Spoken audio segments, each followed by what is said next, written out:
Il y a plus de 60 ans, en plein cœur du Sahara algérien, la France testait la bombe atomique. Nous sommes le 13 février 1960, à Regan, dans la région d'Adrar, nom de code Gerboise bleue. C'est le premier essai nucléaire français. La bombe explose dans le désert avec une puissance 4 fois supérieure à celle d'Hiroshima. À cette époque, l'Algérie est encore colonisée. Les populations locales, les soldats, les ouvriers, tous sont là, à quelques kilomètres de l'explosion. Sans protection, sans information. Des milliers d'Algériens sont exposés aux radiations. Mais ce n'était que le début.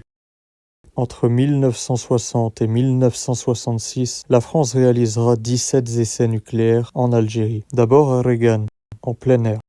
Puis à Ain el-Ker, près de Tamanrasset, dans les montagnes du Hogar. L'un des pires accidents a lieu le 1er mai 1962, lors de l'essai nommé Beryl. La bombe explose sous terre, mais une fissure laisse s'échapper un nuage radioactif. Il contamine tout, les roches, l'air, les hommes. Même des ministres français présents sur place sont irradiés. Et malgré l'indépendance de l'Algérie en 1962, les essais continuent. Les accords d'Évian permettent à la France de rester encore 5 ans. Le dernier essai a lieu en 1966. Puis, la France déplace ses tests vers la Polynésie. Aujourd'hui encore, certaines zones du Sahara algérien sont radioactives. La terre, l'eau, parfois même le sable, restent contaminés. Les anciens témoins parlent de maladies, de morts, d'enfants nés avec des malformations.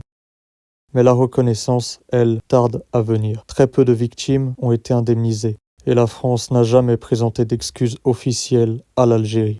Ce que les bombes ont détruit, ce ne sont pas que des dunes de sable, ce sont des corps, des familles, une mémoire. Le désert n'oublie pas, et les hommes non plus.